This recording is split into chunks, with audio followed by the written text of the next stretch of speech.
Welcome to the podcast. If you'd like to listen to an ad-free version of this episode and all of our episodes, then search True Crime Today Premium Plus on Apple Podcasts and press subscribe. That's our premium channel where all of our ad-free and advanced episodes live, all in one place. True Crime Today Premium Plus. Search it on Apple Podcasts and press subscribe. Even try it for 3 days free.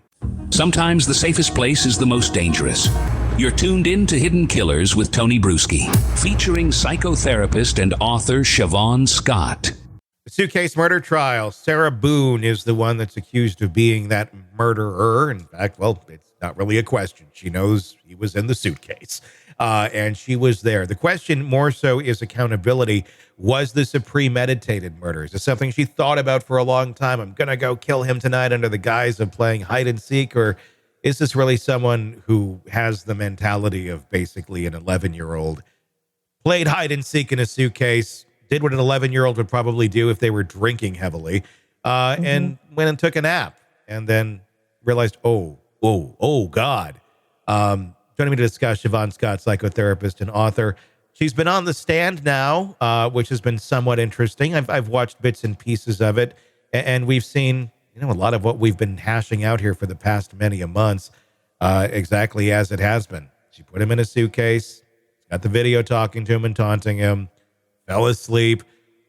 What are we looking at here with Sarah Boone? Is this a cold, calculated murderer, or someone with probably a personality disorder and an age and a mind that's stuck in childhood? Yeah, I just the bit I've seen, I'm surprised at how cogent she's been because, some of the earlier hearings in court, she did not present very well. And I think, a drunk 11-year-old, I think you nailed it with that. That is certainly how it seems. It doesn't seem cold and calculating. They had this history of heavy drinking, previous violence. Does she have battered women syndrome, which is apparently, what the defense is claiming that justified this behavior? Some of that may fit for the jury because what we know about battered women syndrome, people will have overreactions when they're presented that reminds them of something bad that happened in the past. And so will this be something that sticks for a jury? It certainly might. Well, and if you look at the kind of the equation, if you mix battered woman syndrome in here with some sort of personality disorder, which may over-exaggerate things and make things far worse than they actually are. It kind of makes sense. What really stood out to me, and tell me your take on this, that defined all of this in terms of her mindset, was the pretrial hearing right before everything started, where she gives her rider basically to the judge saying, I'd like chips, I'd like 5 mints, I want a Pop-Tart, I want some candy, because I can't get it at the canteen, and I've made an agreement with the bailiff over here. He's going to get it for me. Is that okay? The judge is like, no, it's not okay. That seems like something an 11-year-old would be thinking of. It's going to be a long day in court. I got to sit here all day. I'm going to get bored. I better have some snacks. That's an 11-year-old. That's not a 40-some-year-old woman thinking. Yeah. Sometimes people are nuts and sometimes they're an odd duck. She's an odd duck.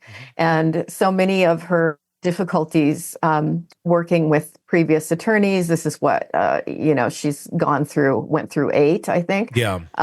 It's somebody she's not quite right. Or as they used to say about my crazy aunt with schizophrenia, she's not right in the head. Yeah. There's just a lot wrong with this gal. And you pour alcohol into a mix like this. And I'm sure the boyfriend, the dead partner, had a slew of his own personality problems. And you put 2 drunk people together like this and you get a bad outcome. Surprise. Yeah, I mean, what watching her is fascinating because, we've seen plenty of people that, put on a show or act a certain way because they think that that's going to be best. If you watch her, the prism at which she's seeing all this through her prism, her truth, if you will, she believes this shit. She believes it's and it's a reasonable request. She believes it's reasonable to ask the judge for a Pop-Tart and 5 mints. Everyone else is like, you're on trial for murder. You're worried about mints, and you think like you're going to get empathy and sympathy from other people when the judge denies you that. She looks in the camera with like a, Like a wah wah. It's like it was like an SNL bit almost. If it wasn't so sad and scary, it like could have been. But that's how she thinks. She's thinking that's a reasonable request. So when you have that mindset, there's a lot of other things that probably seemed reasonable as well, like taking a nap after you put your boyfriend in a suitcase. Yes, agree completely. It's a twisted case. We'll see where this all lands. Again, I could see this being another one where it's going to be tricky for a jury determining, truly what her intent was as we watch the Sarah Boone trial. Siobhan Scott, psychotherapist and author, thank you for joining us.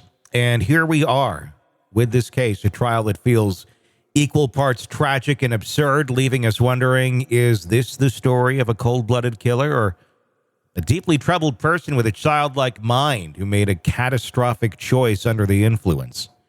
Watching this unfold, you can't help but wonder, how does someone end up thinking that stuffing their boyfriend into a suitcase is all fun and games and then taking a nap as if nothing is wrong?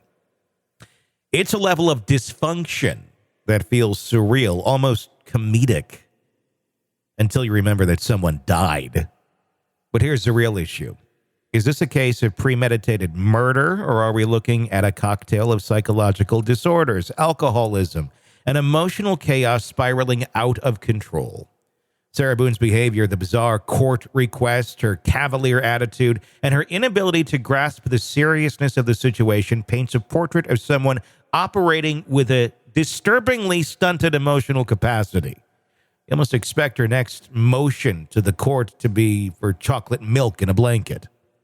The defense is leaning into battered woman syndrome, suggesting Boone snapped under the weight of years of toxic dysfunction. But how much of that holds up when you got video evidence of her taunting her boyfriend as he begged for his life inside a suitcase?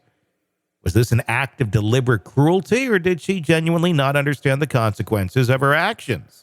Someone with emotional immaturity might not. This is a challenge for the jury. How do you measure intent when the person on trial seems to operate on an entirely different wavelength from the rest of us?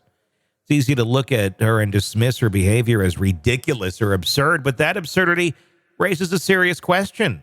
Can someone be held accountable for murder if they truly didn't comprehend the weight of what they were doing? And here's the tricky part. Boone's behavior might make her seem more like a clown than a criminal mastermind, but that doesn't mean she isn't dangerous. Whether it's immaturity, alcoholism, or something darker, her inability to grasp reality led to the death of another person. If we excuse that as just who she is, where do we draw the line? And here's the real kicker. Do we view her differently because she's a woman? If the roles were reversed and a man had put his girlfriend in a suitcase and laughed as she suffocated, would the narrative even be the same? Would we be as willing to debate whether it was just a tragic accident or the result of psychological dysfunction? Ultimately, this trial forces us to take hard questions and ask hard questions about accountability. How much do someone's psychological struggles mitigate their responsibility? And at what point do excuses stop being explanations and start becoming justifications? I'm Tony Bruschi. If you want to stay up to date on this case and the others that we cover, be sure to press subscribe. And thanks for listening. Welcome to the podcast. If you'd like to listen to an ad-free version of this episode and all of our episodes, then search True Crime Today Premium Plus on Apple Podcasts and press subscribe. That's our premium channel where all of our ad-free and advanced episodes live, all in one place. True Crime Today Premium Plus. Search it on Apple Podcasts and press subscribe. Even try it for 3 days free. You're in the thick of a true crime saga, every detail sinking in. And then, wham, a commercial about something you couldn't care less about. It's like being served a microwaved dinner at a 5-star restaurant. But it doesn't have to be this way. Go for True Crime Today Premium Plus on Apple Podcasts. With True Crime Today Premium Plus, you get uninterrupted, ad-free episodes, extended interviews that dig even deeper into the muck, and early access so you can brag to your friends. It's like ordering the secret menu at a crime buffet. So, search for True Crime Today Premium Plus on Apple Podcasts, subscribe, and savor every twisted detail without interruption.